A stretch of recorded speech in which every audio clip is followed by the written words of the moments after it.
Welcome to the Learning to Die podcast. I'm Ian Doonican. And I'm Kieran O'Regan. How do I live when I know I must die?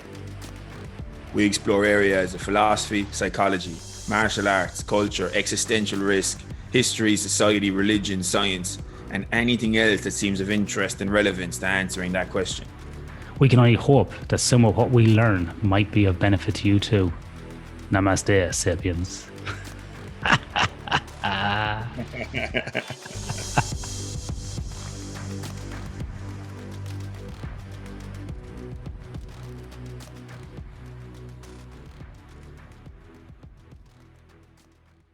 Welcome back to this special episode of the Learning to Die podcast. In this podcast, it's a solo podcast, which is myself today. In this episode, I am joined by Sister Mary Dennett. Now, Mary is a Mercy nun and has been for nearly 70 years, 60 odd years. And this was a very interesting conversation. So Sister Mary Dennett is actually my wife's auntie, and I've known Mary for nearly 20 years. But I suppose like life gets in the way and you never really sit down and talk about things. And, the last couple of years for a lot of people has been quite difficult with the pandemic and not being able to see people and so on. And during the pandemic and towards the end of it and things opening up here in Australia, we actually found out that Mary had a terminal cancer. And so she's in a palliative care in a convent in Melbourne at the moment. And she was given 6 months to live in January. But in July, when I recorded this, she was still kicking strong. So she's stronger than she looks, is what I'd say to her. But this conversation was a great conversation because over the last few months, Mary and I have had a number of conversations about where she is in her life and reflecting back. And I suppose being a person of faith, it's an interesting conversation to have. And Mary's quite open as well after being a teacher and a principal for a number of years, and went to America to do a master's degree, which we talk about in here, and kind of looking at theology and science and religion and these different areas. So it's a very interesting conversation and one that I was quite lucky to have with her. We recorded this while she was in bed in North Melbourne. And we discussed many things about how she grew up, what led her to her faith in Catholicism or strengthened it, why she joined the nuns, what she did throughout her life.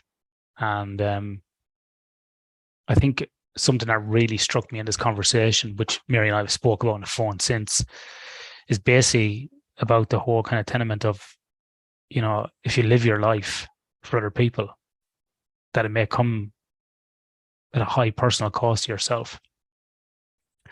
And so this life of, dedication, devotion, and service isn't all glamorous, really, I think, and can be quite difficult. But this was a great conversation where Mary is in her life and her faith in God, and really made me question some of the stuff that I believe in, or some of the things that I maybe hold to be true or not true at the moment when I recorded it. It was quite an emotional conversation as well, but beautiful as well at the same time. I'd like also to take this time as well to acknowledge the Sisters of Mercy who are looking after Mary in this convent in Melbourne. They're absolutely fantastic. The people I've met with it, people like Carmel, Margaret, Helen, and then Anne, who's a person who comes in and helps out during the week as well. Absolutely fantastic people who do this and look after Mary. And it's for us being on the other side of Australia, knowing that Mary's been looked after is quite nice. And the care that is given to her is not lost on us. And the Sisters of Mercy do some really good work with charities. And despite what I might have thought, or other people might thought, they're not funded by some crazy rich church. They're self-sustained. And so if you want to head over to mercy.org.au and see some of the causes that they're supporting, I think it will be very good to do that, and maybe give some money towards some of those causes if you would like to do so. Anyway, I am rambling as usual on these things. This is a very interesting conversation with Mary. I really liked it, and I'm recording this intro in August now. It's Friday, August 12th, and I hope to release this episode next week with some final edits. So I hope you like it. I hope you get something out of it. I know I got lots out of it, and enjoyed this beautiful conversation with Mary Dennett. So yeah, lots of people I've been talking about doing the podcast with you have said this is absolutely fascinating. When do you get the opportunity to talk to somebody really openly towards the end of their life, and somebody who's actually open and willing to discuss it? Never mind of someone who's been in the Catholic faith all their life, or any faith, because I think there's been an aversion to people talking about death, as we spoke about before. So not many people want to talk about it. And for me, sort of right in the midpoint of my life, in the mid-40s, I'm kind of at that time where now it's like, okay, I've been young, now it's like I'm getting a bit older. How do I start looking at the second half of my life? And I'm really interested or intrigued to know today what lessons I might be able to learn, but other people might be able to learn as well, about life and going forward. Because you never get to chat to someone towards the back end of their life who goes, wow, this is what I've learned. And after speaking to you here a few weeks ago, That's right. I walked out very you changed my mind on a lot of things. What sort of things? So I would have been very obviously raised in a Catholic in Ireland, and the Catholic Church in Ireland has a lot of problems, which we don't need to go into today. But then I would have been very, I would say, atheistic for a good nearly 20 years. And I've nearly gone the opposite. I've been really pushing away from the Catholic Church and pushing away from religion, and was angry to a point as well. And then I think around sort of late 30s, turning 40, I started having this kind of mini existential crisis, I suppose, and I started getting interested in Buddhism and Taoism and Stoicism. And then over the last 6 months, I've been kind of going back looking at, well, is Christianity really that bad? Like, what's the good things that we've learned from Christianity? It's been a foundation for our ethical component in our life in the West. It's been an integral part of society. What is the benefit of Christianity in society, independent of any of the kind of crap that any organisation, Catholicism, Anglicanism or Protestantism has done, or Lutheranism, like independent of that, what can we take away that's a good thing? And so when you look at it, it has given us a good moral platform, I think, and an ethical platform to live our lives by, independent of what people may think. And then in the last few weeks, after speaking to you, you spoke a lot like a Buddhist or a Taoist the last time we spoke. You spoke about being connected to lots of things. You spoke about being part of everything but not being part of it at the same time. You're a bit like the philosopher Spinoza, the Dutch guy who was a Jewish philosopher who got kicked out of the Jewish church for basically saying these things. You spoke about connection, love, the impact you have on people. They were very powerful statements, independent of any denomination you might be. That's right. And I thought, wow, we have so much overlap in all these religions and these faiths. And are these like all just different pathways to the one, or God, or like but whatever title you give to the God who is the centre of your philosophy, or maybe the word is to use, like, God's not stupid. I don't know, he meant me. but like the centre of meaning for everybody's life comes from the same source, and people find it have different paths to find it. Yeah. So that the understanding of what is goodness, or what is, well, faith, if you want to say it, or what is meaningfulness in your life, comes from the same source, regardless of what path you use to get to that source, or what path by which you find that source. Yeah. Like the source is there, and it's looking for how do we get to that source that teaches us what's of value for me in making my life meaningful. Yeah. Is that? Yeah, you remind me of a Japanese swordsman who is often touted as a philosopher called Miyamoto Musashi, and he has a saying that was, there is more than one way to the top of the mountain. Of course there is. And it's so true. I think we're all trying to strive for the same thing. We want to, what's common for a lot of religions and faiths is we want to alleviate suffering.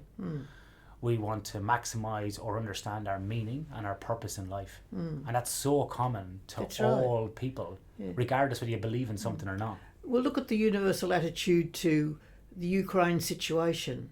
Everybody is devastated by it, and everybody wants to relieve the misery of the Ukrainians. And I'd say there's very few people who understand why the Russian invasion is perceived to be necessary by the Russians, because they've got to fix up the Ukrainians. You know, they're saying that we're doing this for the good of the Ukrainians, but nobody else thinks that.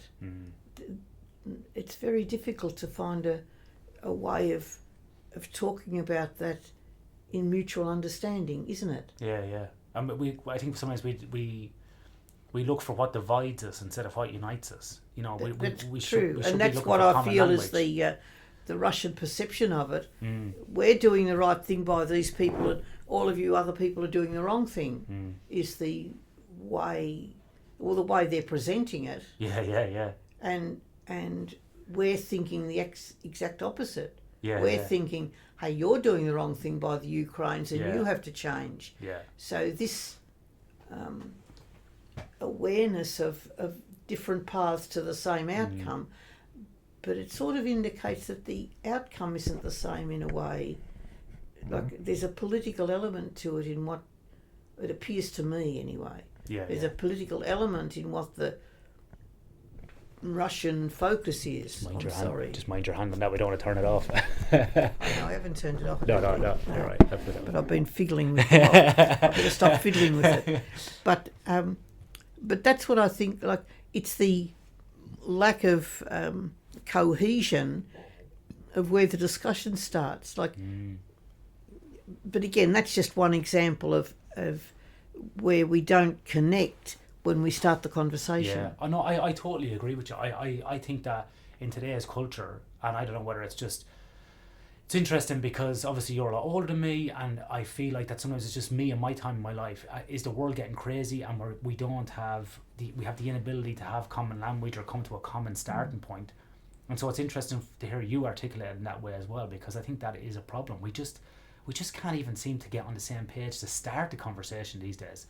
We can't even have a conversation. That's We're right. just so polarized. And see, when I was your age, you're 40 something. 44, yeah. Yeah, when I was 44, like we had this, you know, the wall and all of The that. Berlin Wall, you yeah. know, Yeah. everything was divided, and you were either living in the east or the west. Yeah. And you know, and there was never the twain shall meet. Yeah. Like you didn't have conversations. They were all, well, Stalin was all, he reckoned he was right, and we reckoned we were right. And as I think it was Churchill who said, you know, democracy's, you know, a dreadful way of governing, but it's I can't remember the exact quote, but it's The best we have, like, isn't it? it's the best we have of Yeah. it's the best we have, but it's pretty bad. Yeah. I can't remember the exact quote, but that's virtually what he was saying. Yeah. And there isn't a common ground that everybody agrees on to where you start the conversation. But I think everybody wants to finish the conversation at the same place. Yeah, and we need to be careful that we don't go in with the end in mind. We have to go in with being open. That's right. So let me catapult you back, Mary, because I don't even know this story. So it's good that we're using this kind of container today of recording this to ask you this. When you were growing up, what made you want to become a nun? Oh, that's a good question, isn't it? There were several factors. Of course, I was brought up Catholic, and I was taught by nuns all my life. I went to school in a school that was staffed by, from primary school, this is from prep, from 5-year-old. Yeah. I was taught by a lay person in grade 2 and grade 3 and 4. Every other grade was a nun. Yeah. Now, the only thing, I've never said this to anybody actually, but every person I was taught by was a person of integrity and like had your good at heart. they were teaching me how to live. Yeah. And even their lives were an example of how to do this. Now, I have to say I didn't realise I was being so influenced till I got up to being a teenager, and my father died when I was 14. Oh, now, just a minute. 52. Yeah, I was 14. I turned 14 a couple of months later. Now... And you have a great picture of him here beside your bed. That's right. Yeah, he's a great... What was his name? Harry. Harry. Yeah. He was actually Henry Matthew, but everybody called him Harry. Harry, yeah. And but he was a big influence in my life. He worked very hard. He was the president of a trade union way back in the 50s. This is before there was a split in the Labor Party. You know, it was a really ancient history. But like his dedication to doing good for those people. I can remember one incident where he was the president of the union, and any of the fellas at work could come to him, and, you know, with grizzles. Well, anyhow, while he was president of the union, they set up a whole dining area for the he was a postman. Yeah. And the postman came to work very early in the morning, and then they had a break for breakfast, if you please. Then they did another walk, and then they did a break for lunch. And this fellow came along to Dad and said to him, well, look, this is no good for us. I can't afford to come to the cafe and be buying my lunch every day, and I bring my lunch here, and there's nowhere for me to have my lunch. And I can remember Dad said to him, well, look, you know, the cafe is actually for everybody. So if anybody ever comes to you and say, you can't sit in the cafe and have the lunch you bring from home, you come and see me, and I'll make sure that I can fix it up for you. Yeah. Now, that was the attitude he had of resolving the problem without making a conflict about it. Yeah. You know, you can resolve this. Now, it was probably within 12 months or 2 years of that incident when my father died. And they had to get, it was in the days before buses and things, they used a postal truck to bring all the men who wanted to come to his funeral. Now, that again was a great big influence on me, of all these men wanted to acknowledge what my father had done for them. Now, he was also a member of the local city council and went off to count. Mum used to say he had 8 meetings a week every night. You know, he was always out doing something for somebody. Now, I'd have to say I probably wasn't conscious of that to the degree that I was later, but he spent his life doing good for other people. A life of service. Yeah, a life of service. And I mean, Mum was the same too. She was at the tuck shop and all those other things, making cakes for the fete and all that sort of stuff. But I suppose I can remember my father clearer than that. But Mum was always there, like she was there for another 35 years. But that atmosphere of both at school and at home, living in an atmosphere, you live your life for other people. Yeah. To make their lives better. I think that influenced me more than I realised. So somebody might ask then, well, why go into a profession or a vocation, more aptly said, vocation, where there's so much restrictions, you can't marry, you can't have kids, it's kind of highly structured. That's right. As opposed to you might go and be a civil servant where you couldn't get married and have a bit more freedom. Right. So in terms of service, what made you pick being a nun where some might see it being restrictive, as opposed to you could have done service like your dad in a trade union or worked for the government or something else? What was the differentiating factor to become a nun, do you think? Well, I suppose that was the faith dimension of it, wasn't it? That was, you see, there was a God dimension of it. Like once my father died, my perception of God in my life was much stronger. You know, my father, like I can remember, and this is, again, it's something I've never said to anyone, but like, again, the faith dimension comes into it. but you're living in an environment where God is really present in your life, and you go to Mass on Sunday, and Jesus is present and Jesus is God. Now, I remember thinking at celebrating the Eucharist, hey, if that's God, he can see my Father. That awareness of God's presence, well, God being present to my Father at the same time he was present to me. There was a connection that was really strong. Yeah. And it made my Father present to me in a really meaningful way. And again, I was Dad's girl. I mean, it was and it was really, and I was special to my father, the same as my father was special to me.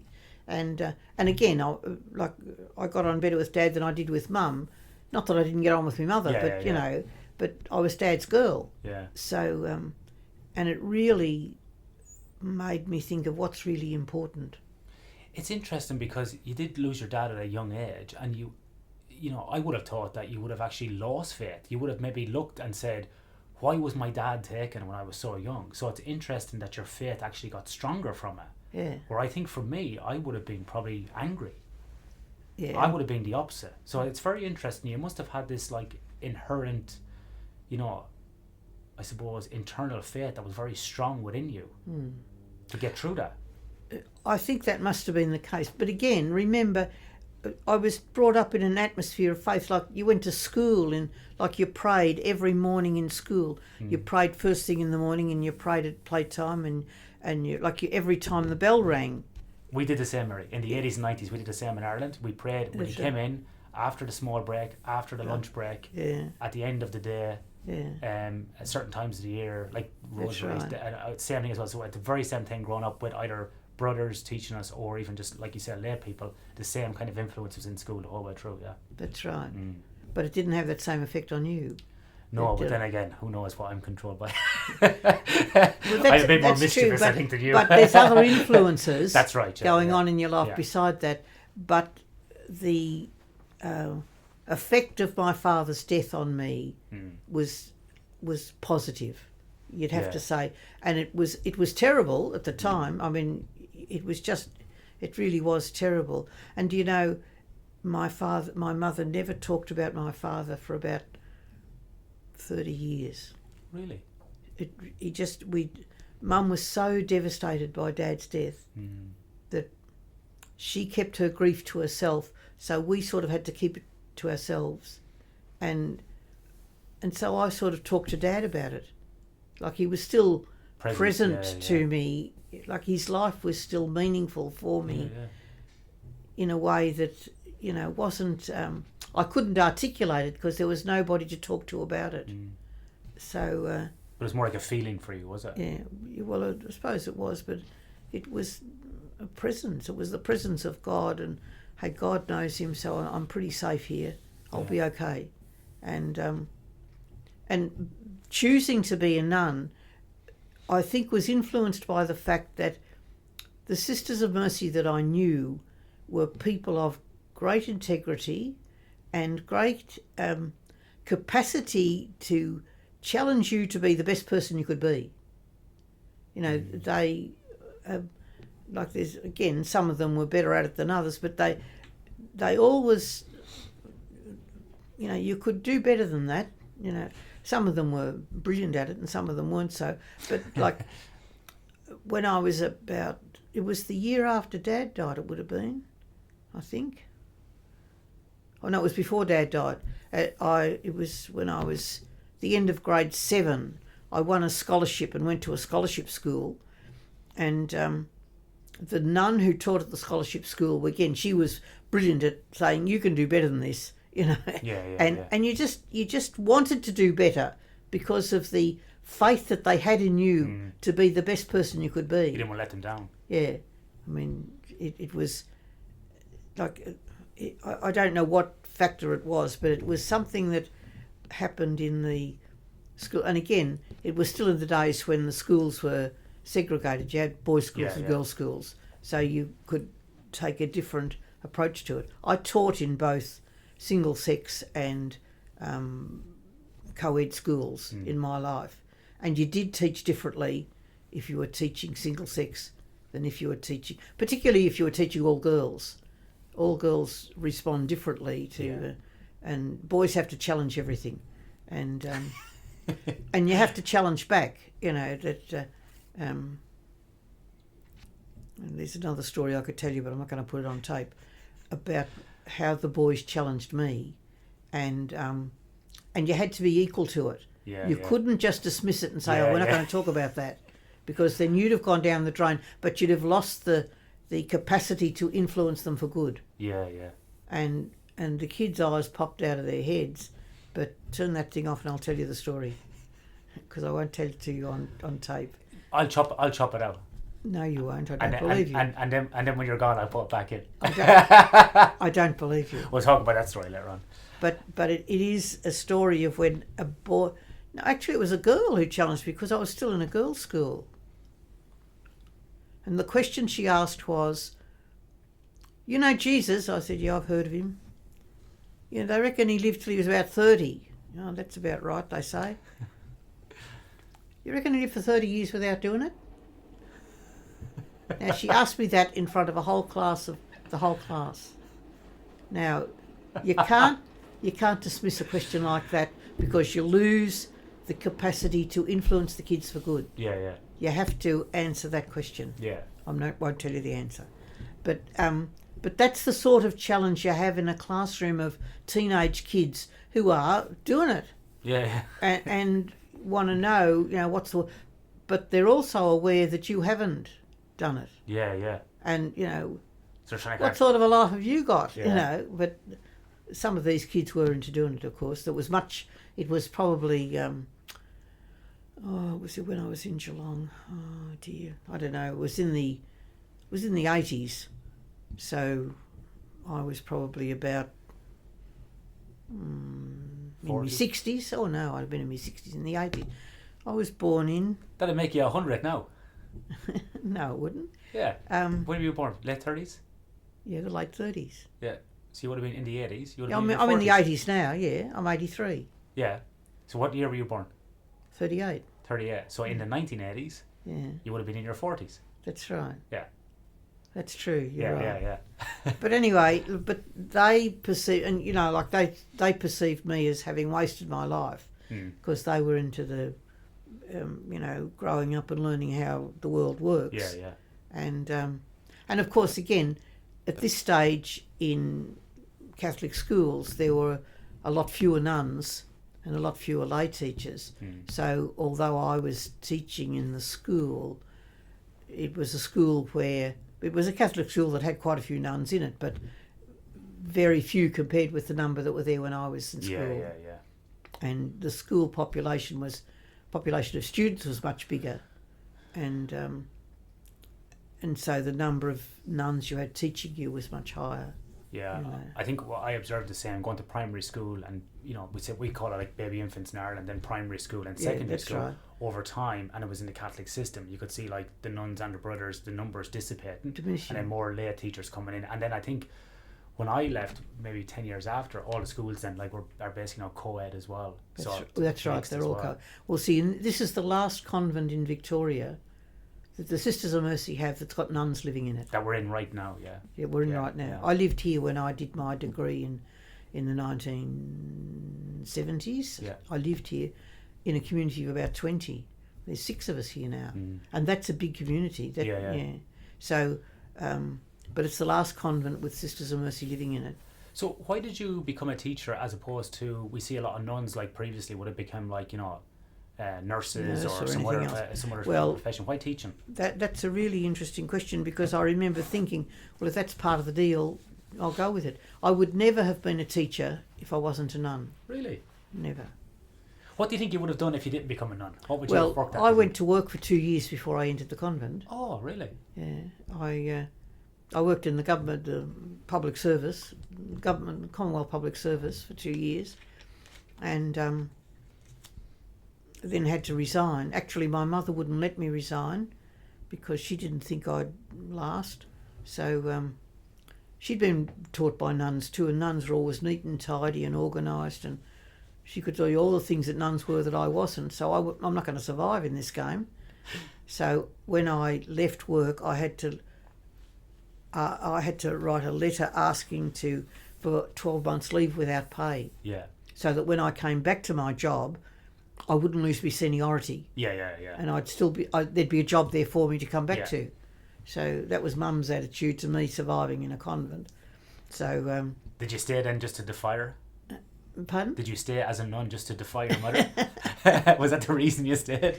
Might have been one of them. I'll show you. But you know, actually, it never occurred to me that I wouldn't be a nun. And that sounds really strange. It sounds strange even to me, but it was just what I wanted to do with my life, which is really strange, but it's true. And it's because of the influence of those nuns who taught me. When I came back, after I was professed, took vows, whatever the populace understands by that. When you passed your apprenticeship. Yeah, that's right. When I got the green light. One of my very early appointments after I took final vows, I was appointed back to the convent where I'd gone to school. All right.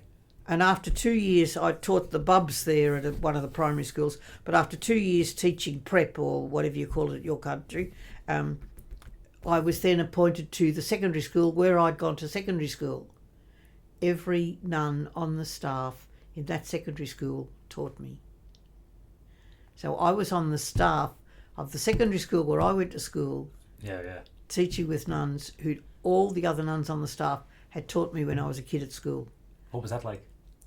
Actually, it was challenging, but it was also very affirming because, again, they were all, wasn't it lovely that Mary's come back to us? And, you know, isn't it lovely to have Mary sort of to have one of our own girls come back? And, you know, and they were very supportive of me as a religious, but also as a teacher. Yeah. You know, I was a positive, and again, like given the situation, the age gap was very large, but they enjoyed having. Well, again, I wasn't the only young nun. There were lots of young nuns in the house at the time, but it was lovely to have one of our girls on the staff of the college. Yeah.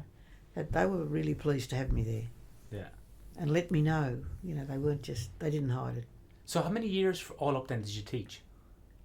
About 40. 40 years. I trained as a teacher in 1960. Yeah.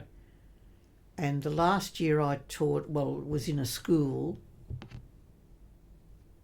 I retired in about 1995, and then after a couple of years working in a refuge for women escaping domestic violence, I got a phone call one day to say, "How would you like to teach again?" I said, "Well, actually I wouldn't, thanks very much," and I hung up.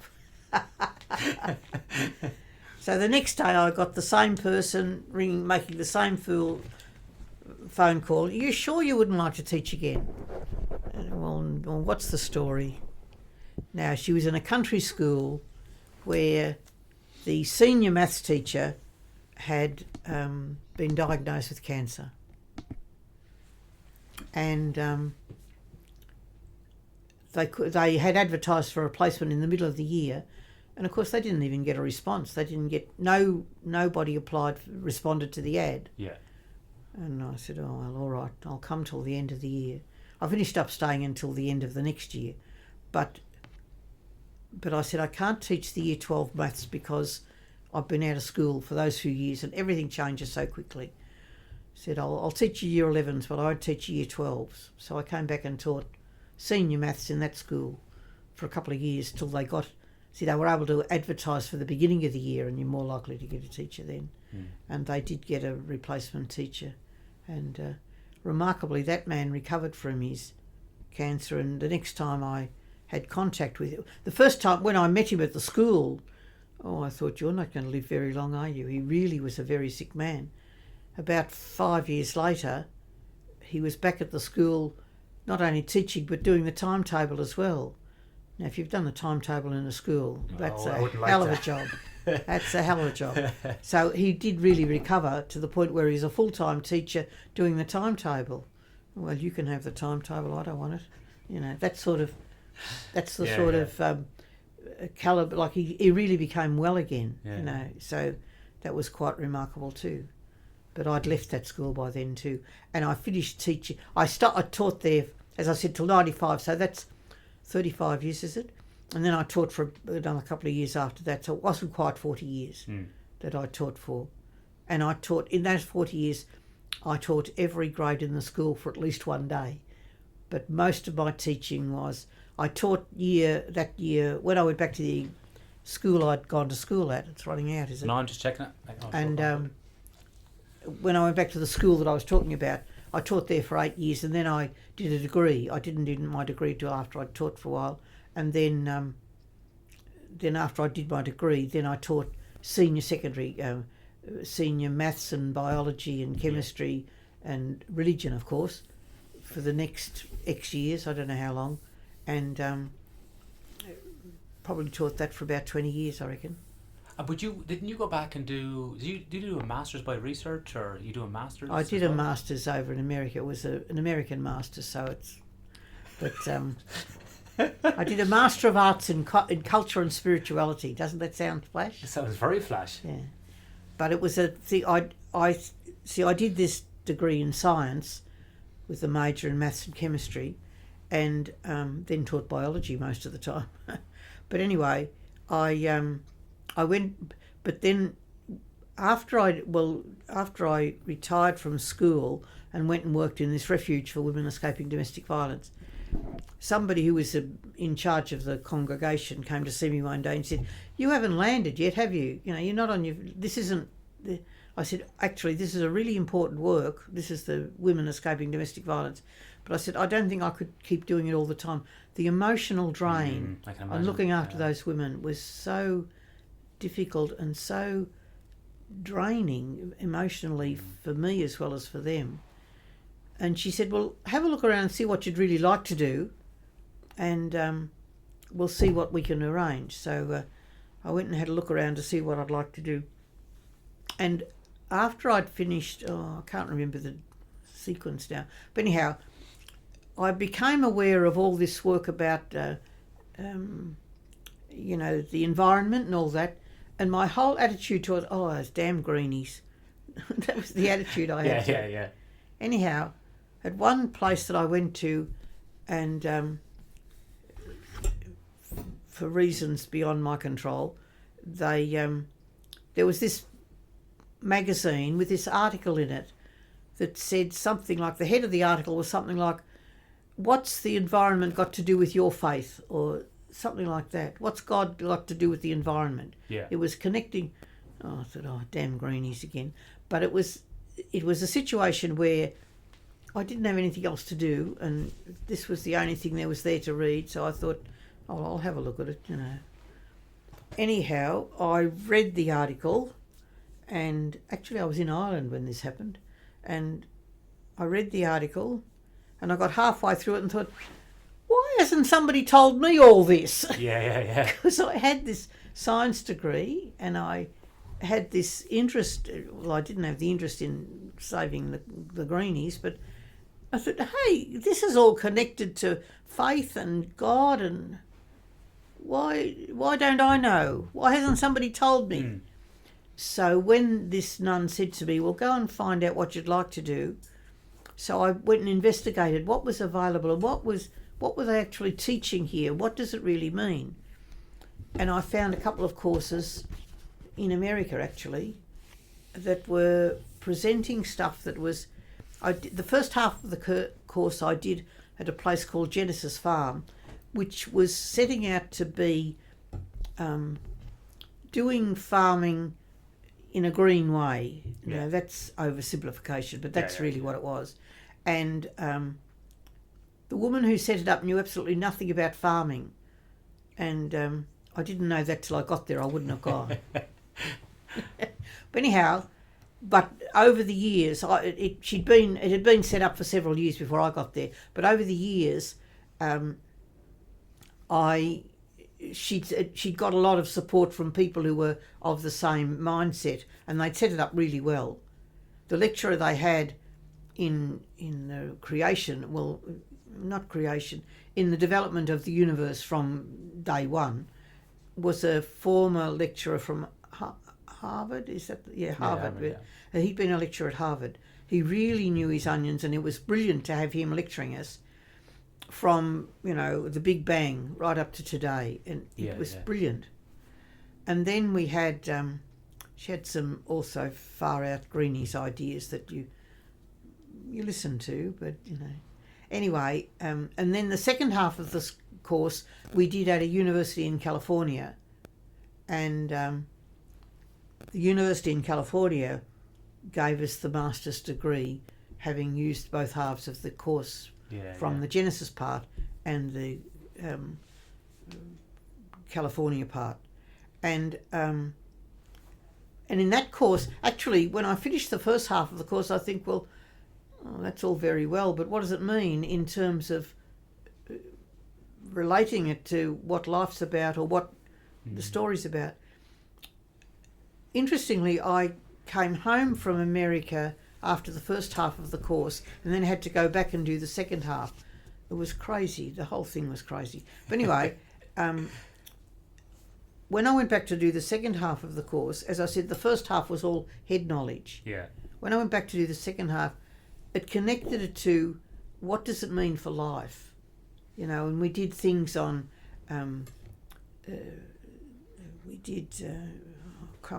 what's the right word? We did Tai Chi, and we did art, and we did all those sorts of things that are related to how does it relate to your life. Now, again, I wouldn't have chosen to do that sort of a course, but it was presented to me, and I could make the connection between what was said at Genesis Farm and what was said at California, meshed it together in a way that made the whole thing meaningful. Now, when I came home from that course, I started, I talked to them, people would say, what had you done? What did you do over there? And I'd talk to them, well, that's interesting. You should give talks. Don't be silly, nobody. A bit like you, don't be silly, nobody's interested in that. So then I advertised, anybody who'd like to, hear what I did in America, you're welcome to come. But anyhow, I advertised, see, in the days when we had lots of nuns, you sent a message out on the email to everybody and said, this is what if anybody's interested, I'm prepared to talk about what I did in America.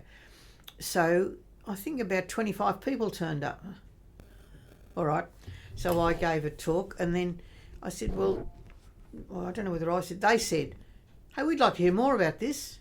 So I again sent out the message on the email saying anybody who'd like to let me know if you're interested in coming. Yeah. And again, a whole lot of them turned up, and I finished up having 4 or 5 discussion groups where I talked about how does creation teach us who God is. Yeah. That was really the basis of it. And you started off with the creation story, like the Big Bang, the original. I don't call it the Big Bang. What did Brian Swim call it? Do you fancy forgetting those sorts of things? They were so important at the time.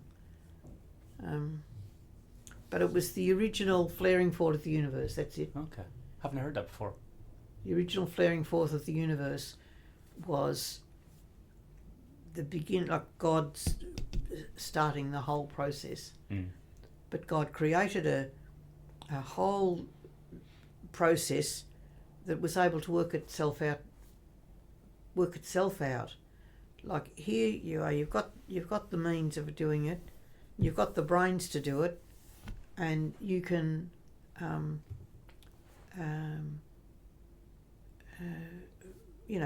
you figure it out. You've got the brains, you've got everything else, you figure it out.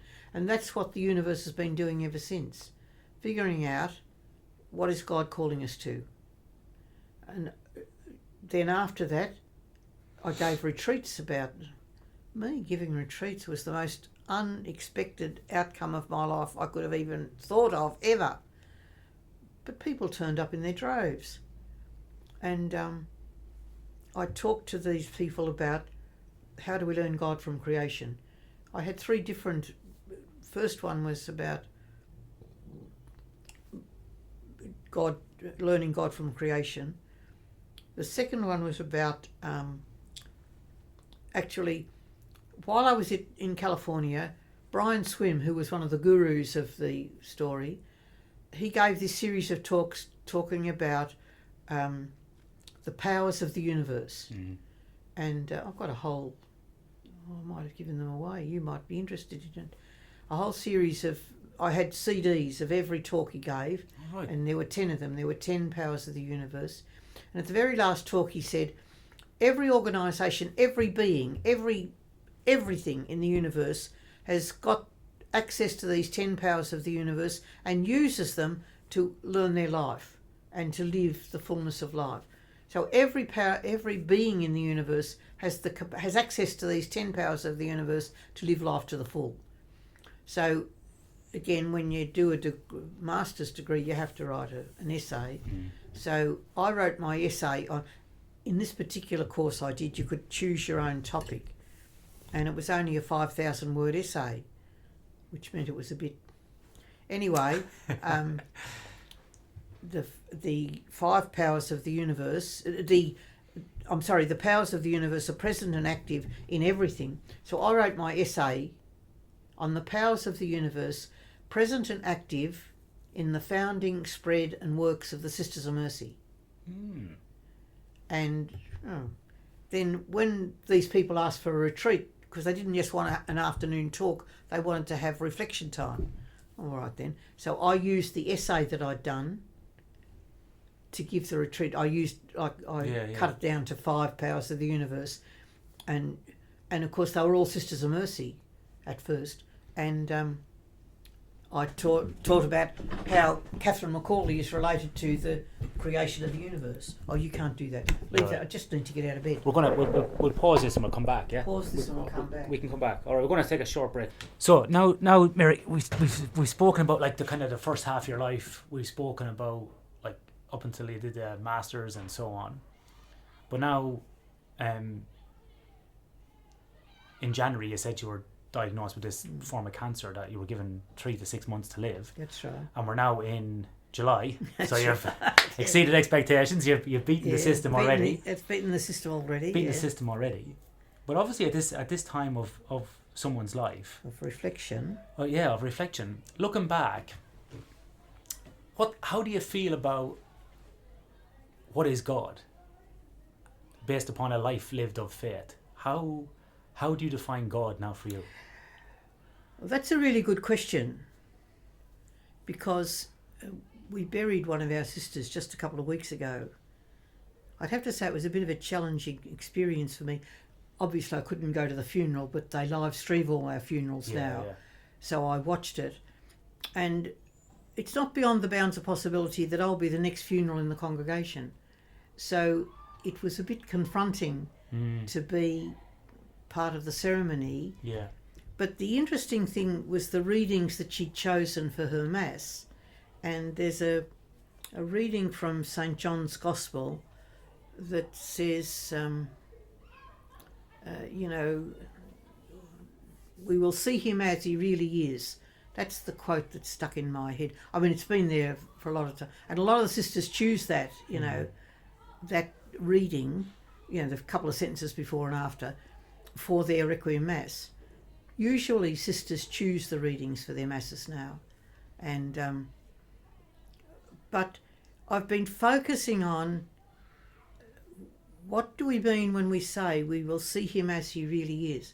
What does he really like? See, there's a picture up on the wall there. Now, I know God doesn't look like that, but Jesus was at least a human person who had human features. And he could have looked like that, or he could have looked something like that. He was a Jewish man in the 1st century of Christianity. Incidentally, he wasn't a Christian, he was a Jew. And so we would see him, but to see God as he really is. Now, God is a spiritual being. He's not human. We're we're human. So in actual fact, to say that we can see God as he really is nonsense. Because if you're human, you're you're limited, like you're finite. Yeah. But God's infinite, so you don't have the capacity to understand infinite. Yeah. So to see God as he really is something that, well, if it happens, it's God's gift. Only God could make it possible for you to see God as he really is, because God's the infinite one who could give you that gift if he wanted to. And do you think the classic sense of God, this man on a cloud, kind of directing traffic, That's right. And checking up on who's behaving and who's not. Nearly like kind of a, the boss of Santa Claus, kind of that keeping this kind of ledger. And, intervening in our lives the whole time. Do you think that's what God is? Or is it, you said about being infinite, is it more like an energy force, a bit like, panpsychism, where, or pantheist? I can't remember the word, where God is like part of all of us, as opposed to just being one center point. We are part of God. The other way around. It's the other way around. See, God is the infinite being in whose life we share. The whole of creation is a revelation of God. God has created the world out of his infinite being. So everything that exists is an image of God. So, and like, to oversimplify it, like, I'm revealing God to you just by having this conversation, and you're revealing God to me by asking responding. The question. But by being interested enough to be asking the question, but then responding to the answers, so that every being, every blade of grass is teaching us God, because every being is an image of God. Yeah. Now, some beings are different from others. The difficulty that David Attenborough has with that is that there's so much violence and hurt in the natural environment that he couldn't imagine a God creating a world where even the beings that are, what's the word? Not inanimate, like they've got no intellectual environment. Yeah, like an oyster, for example. But they're still hurting each other. Yeah. They're all competing to survive. Like, and see, that's where Jesus comes into the story. I've come that you may have life and have it to the full. Where that Jesus actually said that to his apostles, and meant it. And if you're going to be a good Christian, that's how you have to live. You live a life that says, I'm living a life so that you can have life to the full. Now that's what the fullness of life is for Jesus, and that's what he did. He came along saying to people, hey, life's better than this, and you can make it better for yourself and for other people. Now, creation up to then, and the created beings before there was free will, was, I have to survive at your expense. But once Jesus came along and said, hey, it doesn't quite work like that, I have come that you may have life and have it to the full, reverses that. I'm going to live my life so that your life's better. Now, up until then, the attitude was, I'm going to use the whole of the environment to make my life better. And we're back to the men who are bashing up their wives. You've got to make my life comfortable, and if you don't, I'm going to belt you up. So, but the Jesus story says, I'm going to live such a way that your life is better because I've been here. So, and that's the Christian message right through. And if you into reading Psalms at all, the number of times, there's one gorgeous psalm that I should have shown you before this, but there's a gorgeous psalm here where about every third line he says, and he did this because he was happy to do it, because he wanted to do it for us. Yeah, yeah. You know, so that sort of attitude, I can't find it quickly, so I won't look, but because it pleased him to do so. You know, he's looking for ways. God is looking for ways to make our lives better, and that's what the Jesus story is about. Jesus came to show us how to live. Now, it isn't the way that we wanted to learn how to live, but he said if you're going to live a good life, if you're going to enjoy life and make it worthwhile, this is the way to do it. And living your life to the full means the fullness of life will come to you if you give other people the fullness of life. So, and that's not an idea that people catch on to easily or quickly or willingly. You know, I know I've got to look after myself. And you, if you can see that in every setting where there's conflict, everybody's saying, I'm doing this because it's the best thing to do, but it's the best thing to do from my point of view. Yeah. It's not the best thing to do for everybody. Yeah. Now that's one of the that's things I've learned more clearly in the recent past. I suppose it's become clearer in the recent past because, you know, well again, and it's partly this connecting it to the creation story. It's what I've processed since I did all this stuff in America and started to realise that the connections that Jesus had made with the people and telling them how to live was different from what you normally expect. And this attitude of God's up there checking up on us and who's doing this. That's baloney. But and it's not going to get anybody anywhere because God isn't doing that. God's doing these things because it pleased him to do so. And I wish I could find that psalm quickly. It turns up every now and again in the offices that we say, and it just gives me such a smile on my face when I read it, because it's just such a delightful way to think of God. You know, he did this because it pleased him to do so. And I suppose the other side of my question is going to be then, do you have any regrets? Like, we all have regrets, obviously, like we said something wrong or we did something, but do you have any sort of big regrets looking back over your life about something you wish you did better or would have done better? Oh, of course. I mean, oh God Almighty, I pray for all the people I've harmed in my life. So, but like in the big picture, no, I haven't got any regrets. I'm glad I'm a nun. Yeah. I've had a wonderful life. I've been well cared for.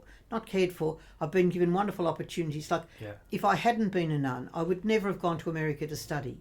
I would never have had the opportunities for study that I had. If I hadn't have become a nun, I'd have finished up like Margaret with a house full of kids, working my fingers to the bone, and not really having this level of security and, I think you'd say, happiness that have been part of my life all along. Now, I've had some terrible times, that don't get me wrong. It hasn't been a bed of roses, but I've learned how to live, and I've learned how living for the other people has enriched my life. My life has been much, much richer because I've been a Sister of Mercy. I've met wonderful, wonderful people. You know, the nuns that I've lived with over the years have been absolutely magnificent women who, I've said earlier on, taught me how to live. And I've been enriched by knowing them. They are fantastic people, and they've done wonderful things with their lives. There's one great lady that I lived with very early on, and I'd have to say she probably taught me what it meant to be a Sister of Mercy. She was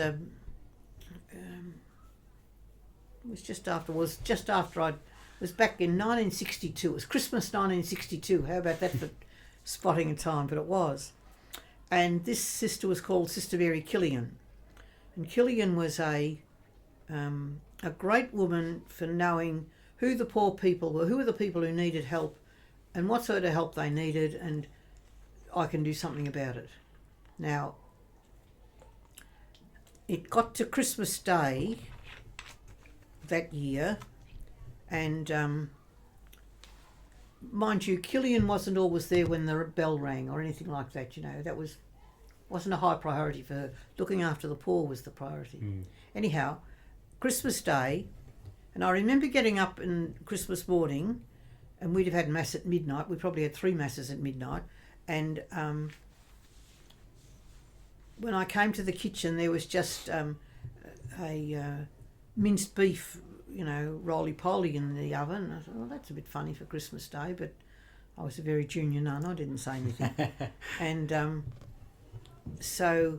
and I had me breakfast and went back and got dressed and did whatever you did. Anyhow, the bell rang for dinner, and it was noticed by some of these people who keep the rules and respond to the bell that Killian wasn't there. Well, wouldn't you think she could be at least there on Christmas Day? You know, how helpless is she? So, anyhow, as it happened, it was quite a walk from the chapel to the dining room, and you had to go to the chapel and say all these prayers, and then you said a prayer on the way down the pathway to the dining room, and then you all walked into the dining room and you stood at your own place, then you said grace, then we all sat down. And on Christmas Day, of course, we were allowed to talk at our meals, which didn't happen at every meal. Anyhow, and by the time we'd done all this dancing around, Killian was there in her place and was there for Christmas Day. Now, subsequently I found out that Killian, the meat in the oven, actually all the food in the oven when I was having my breakfast, was Killian had it in the oven, cooking it up for people that she was going to visit on Christmas Day, who probably didn't have enough food to eat. I didn't know that at the time. Anyhow, after dinner I found out that Killian, all of that food had gone to families that really didn't have food to eat on Christmas Day, and she had taken it to them, and the last place that she visited was the family of children that I taught. Now, I didn't even teach in the same school as Killian, but she taught in Brunswick and I taught in Pascoe Vale, which is quite a bit of distance apart. And that was the last house she visited. That was all the food they had in the house. They sat on, you know, wooden fruit cases to eat it, and they were remarkably a Ukrainian family that had migrated since the war, and the boy in that family was in my class. I didn't even know where they lived, much less how they lived, or that they had no food. Now, Killian knew where the poor were and how to care for them. And I remember thinking at the time, that's what Sisters of Mercy do. That's what we could go to school every day and teach the kids, but you have to be aware of where the poor are and what they need. That's what I lived with Carmel in Mildura. I think she knew every poor family from Mildura to Broken Hill, and she'd be out after school in the car. She taught in Melbourne, not where I was. I was at the secondary school, but she taught in Melbourne, but she visited everybody and still does. She goes to the refugee centre and all sorts of places. That's Carmel, that's her. Carmel, we had dinner with, But she also goes over and looks after migrant children who are in this school, making sure they've got uniforms and books and all that sort of stuff. And those in the background things that people don't even think of. Wouldn't be conscious of. And that's the sort of thing that Sisters of Mercy doing still all over the place, and nobody knows anything about. And so that's the sort of way I learnt to be a Sister of Mercy. I learnt it from the sisters who taught me, but this living with them in the house, another woman down in Geelong whose name was Stanislaus, all these women with men's names, if you please, but come in. That's the cup of tea arriving. It is. Look at her. Oh, yeah. Done all my washing for me, washed all my sheets. I told you I'm going to move in here. Yeah, it's not a bad place. I told him he couldn't afford it. Let me move this out of the way. Move that out of the way, that's right. Throw it in there. Thanks, Anne, you're a sweetheart. This girl goes home at 1:30 and look at her. It's 25, it's not quite 25 to 2, but she's always down here, very last minute, Yeah. packing things into cupboards and washing them and Making ironing sure them you and be paying doing all right sorts now. of things. And checking up on me, of course. Yeah. But anyway, Right, I haven't got kept in yet, so that's okay. There we go. Thanks, that's okay. All right, there. That'll be fine. Perfect. Well, there's a biscuit for you if you want a biscuit. Have a lovely weekend. No Well, you worries. have a lovely weekend, and I'm looking forward to seeing you on Monday already. Oh, good. See you later, Be Anne. careful. Remember, Thank you, Anne, for everything. You're a sweetheart. Thanks. See ya. She's a great lady. She's employed as a house help here, but she actually is a trained nurse. So Oh, right. That's handy. yeah, it is when she's giving you a shower and you can't stand up and things like that. But anyway, so well, that's another shaft of my story. That's interesting. So let me ask you this. You don't Many- mind if I have me a cup of tea? Munch away and drink away. Over the last few years, and even last week, we saw the Australian census data come out saying that 44% of people don't identify with a religion, or That's we see right. people turning away from particularly Christianity in the West and moving more towards probably Eastern philosophy. And we see the opposite happen actually in Asia. We see lots more people becoming Catholics. What would you say to people who might be either, such as myself, like a lapsed Catholic, or people who are interested in Christianity? Maybe they're looking at something like Catholicism, the Anglican faith, Protestant, Lutheran, whatever it might be, and they're wondering what would be the benefit of actually going and being part of a church these days. So after living a life of service like you have in the Catholic faith for 60 odd years, what would your message be to those people in terms of what would be the benefits, or why they should go back to the church? Well, I shouldn't be saying this on something that might go public, but I don't think they should go back to the church building.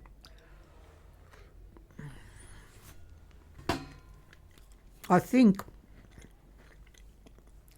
while I was at Peter MacCallum, I went to Peter MacCallum for treatment for 9 months. Mainly I had chemo on day therapy. I was only an inpatient at Peter MacCallum for 2 stretches of about 3 days each. So I had very little inpatient treatment. Right? Oh, good. And you're getting all the chews of me That's biscuit. all right. And but I went to Peter MacCallum every week at first, and then it got more spread out. Anyhow, during the year, it just got to me that everybody at Peter MacCallum was working their insides out to make life better for the people who came to Peter MacCallum for treatment. And I don't just mean doctors, I mean right down to the people who are sweeping the floor or selling the coffee or whatever they're doing. And the atmosphere there was entirely, we've come that you may have life and have it to the full. They were working their insides out so that other people's lives were better. Yeah. And I said to the doctor who I was talking to that day, I said, this is where God is. I said, I couldn't tell the people here, I could hardly tell him because I knew he didn't have a faith background. But I said, this is where God is in society now. The people who are working in their lives so that other people's lives are better. That's what Christianity is. And if you want to be a Christian, I think that's where you start. You start doing something with your life that is going to enrich the life of somebody else. Now, in the process of doing that, you're going to find that your life is enriched. And you're going to be encouraged, or I suppose encouraged is the word, but you're going to have the experience of having your life enriched by going to the trouble of making other people's lives better. And that's what Christianity is about. And because it gives me pleasure to do so, It's our lives are so wrapped up in God that we don't even realise that that's where God is. And God is in us, and we are in God beyond what we can understand, because we can't understand God. God is infinite and we're finite, and that's the limit. And you can't understand God, but God can understand us and understands what the fullness of life would mean for us. How can we... God understands how our lives are enriched by his presence, or by the presence of God, because we don't use he. God's not a he, he's not a she either. Might be an it, but I don't know. You know, but God's presence is essential to the fullness of our life, and that's what enriches us. That's what gives us joy. That's where God is. So you don't think there's need to go to a church to do that? There's no need to join a faith, or there's no need to. Or is that I complementary? think you join a community, like I don't know. Again, I've only ever been a Catholic in a Catholic church, and I've put up with all the limitations of what that means. But my perception at the moment is that, and again, I've never been into a uniting church, but the uniting church strikes me as a group that works together for the good of other people, and people are happy to be involved in that sort of community. Yeah. And the thing is, you've got to join a community. It's not being in a church or whatever, but you've got to have a community. Now, see this, what did they call it they had last week? This synod thing that they had. A whole lot of bishops got into trouble for voting no or whatever. What reported in the paper was utter nonsense. One of the nuns in this convent was at that meeting, and she said what was reported was just nonsense. When they'd voted for whatever it was, that women should have their women's contribution to the church should be recognised. I don't know what the actual vote was about, but that's really roughly what it was. And then they broke for morning tea. And then when they came back from morning tea, the chap who's run the MC or whatever, he was the organiser of the next session of the agenda. Oh, we'll go on with the agenda now. And these women got up and said, no, we won't. Now, they stood around the wall. So did the bishops, so did the priests, so did all sorts of people. It wasn't just the women who said, no, we're not going to go on with the agenda now. Not only that, it wasn't just bishops who voted no. It was the bishops but a whole lot of women were there too, the Catholic Women's League. But it was because the people who stood up and said, this isn't good enough, that the agenda was suspended, and they went back to the previous item that they'd voted against or whatever had happened, and thrashed out what's the problem here. Now, from then on, the synod meeting took on common sense. Michelle said it was sort of, waste of time up till then. But after that, the thing was, at the meeting they were able to vote yes,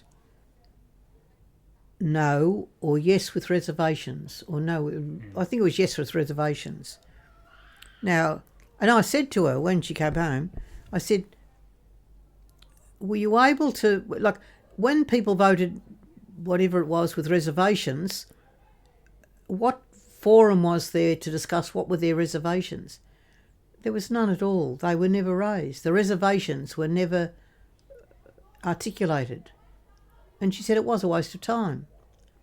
But after that, the event where the votes, so the thing was, and then of course the other thing was, those things, yes with reservations, was counted as a no vote. And that's how the vote became the majority, the no had a majority. It wasn't that a majority of people thought no was the best option, but it also opened up, what are your reservations about this? And people then were given the forum to say what their reservations were, and they were thrashed out. And then when they voted the second time, the vote went through. They got a majority of yes votes. So community is key for you think? Community is essential, and the enabling thing to be a Christian. It doesn't matter which faith you're in, what church you're in, how many times you go to Mass. It's about the community that you're in. The Trinity is a community. God the Father, God the Son, God, and there's equality. We're not grandstanding here. We're not. Nobody's more important than anyone else. We're all doing our job, and we cooperate. Cooperation to make life better for those people out there, because it pleases us to do so. You know, so it's not the community. Now, if you belong to any organisation, and I assume you've belonged to a few, there's always somebody who's going to scotch the plans and say, "Oh, I don't think that's the way to do it." Well, of course, there's always an alternative, but it's the process of coming to agreement about, well, there is a better way to do it, but for today we'll do it this way. If it doesn't work, we'll try your way next time. But you don't have to fight about it. Yeah. So that capacity to create community, and then next time, by that time we've done it his way, and Johnny says, "Oh, that worked really well, we needn't worry about trying this." Or this Johnny says, "Oh, that was a mess, wasn't it? We better try your way." But, you know, there's a peaceful way of doing it. Yeah. And the differences can be resolved, or you can build something even better from taking the best of both worlds. Yeah. I think that's such a, again, we spoke about this probably at the start today talking, but I think it's so right. People just don't even have to talk, don't even want to talk. We come from polar opposite extremes. We see this in politics, we see it with like Ukraine and Russia, like you said, or things about coronavirus or what's going on in the world. But we need to come together and have a conversation and talk about these things to come to a consensus at least, and some sort of common understanding where we can move forward from today. That's right. So the big question, Mary, is going to be, and I'm going to put you on the spot here. Yeah, I'm into spots. How do you feel about dying? Are you afraid? Oh, that's okay. Are you looking forward to Well, it? Are you nervous? Hurry up and get on with it, will you? How do you... I'm sitting around here waiting. I haven't got anything else to do. I've got legs that don't work. Can't do much. We can give these two a little bit of a chat every now and again and say, look, you know. That's a picture of her mum and dad, by the way. That's right. Yeah, so the big question is, like, how do you feel? How do I feel about dying? Yeah. Well, part of me feels like it can't come quick enough. Happy about that for a stupid answer. But it's true. Like, I've lived my life, and my body is got to the stage where it can't do the things I want to do. Like, you know, I'm used to having energy. I'm used to being there for other people. Yeah. I'm used to being able to contribute to support other people's lives, particularly people who are in need of assistance for all sorts of reasons. Like, I'm sitting here thinking about, look, I can ring up Ursula and have a chat with her, but I'd rather go and see her. And she's at least a half an hour away in a car. Well, I'd be euchred by the time I got there, you know, and I can't do anything for her when I get there that I can't do by chatting on the phone, except seeing her face to face. So that's one bit. The other side of it is the bit you don't know, and nobody's come back to tell us, so how helpful are they? But I won't be coming back either. But, you know, sort of, you've got to accept the fact that God's going to do it in God's way, in God's time. And remember, God's infinite, there's no time. So it's just, you just got to accept it as it is. But if you are infinitely loved, that's what I was telling you, if you're infinitely loved, wouldn't you want to catch up with somebody who loved you infinitely? Now, can I describe infinite for you? You know, do you know what infinite means? Well, I don't, but I got my version of it. Can I hear your version of it? To me, infinite, in the classic sense of infinity, it knows no bounds, no end, no time, no space, omnipresent, omnidirectional, goes on forever, can't even comprehend it as a human. You can't even comprehend it as a human. That's the important sentence. But you see, like, as the heavens are high above the earth, so great is God's mercy. If you walk out there and stand there and look up in the sky and down to the earth, that's how much you're loved. You know, why would you be worried about it? I mean, I can't use up my energy being worried about something that there's no worry involved. It's a very interesting and comforting position to me. Are you, in some sense, looking forward to what that process is going to be? Because I often think to myself, God, I wonder what it's like to die. Like, on one Yeah. hand, I think like, oh man, I don't want to die. It's terrifying. But also, I'm kind of fascinated about what's the process when I start dying. What's going to happen? Well, that's true. That's the question that comes to me, of course. But I can't be worried about it because if God cares about me, it can't be too bad. Actually, Catherine Macaulay, who founded the Sisters of Mercy way back in Ireland in 1831, was when the first Sisters of Mercy were professed. Now, she'd had a very sad experience. Her father had died when she was a very little girl, perhaps 5, perhaps even younger, certainly not older than 5. And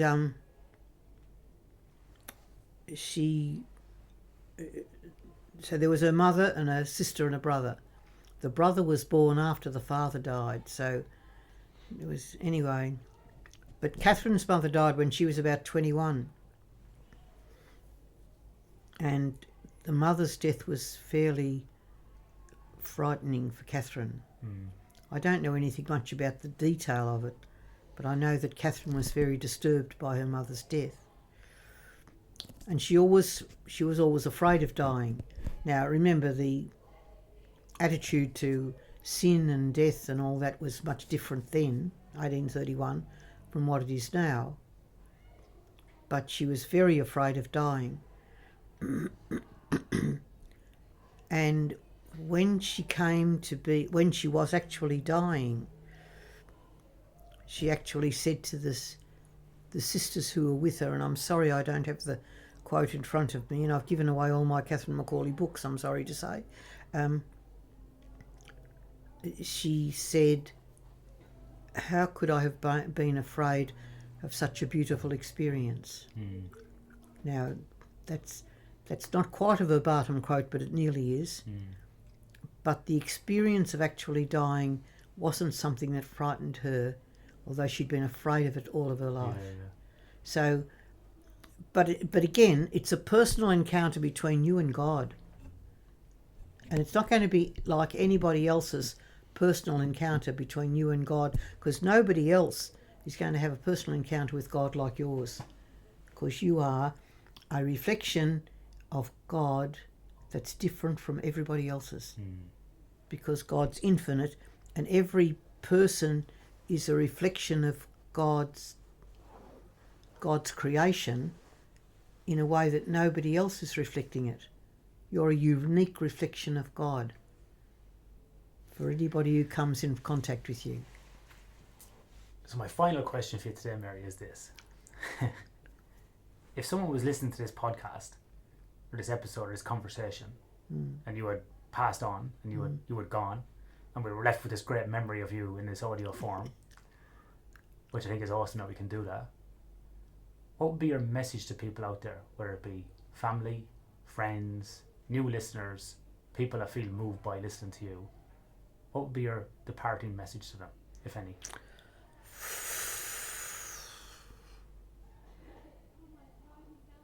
That's a challenge on the spur of the moment, isn't it? But the thing that came into my mind was, just remember that you are infinitely loved. I think that's a beautiful statement. I think You are infinitely loved. So whatever happens to you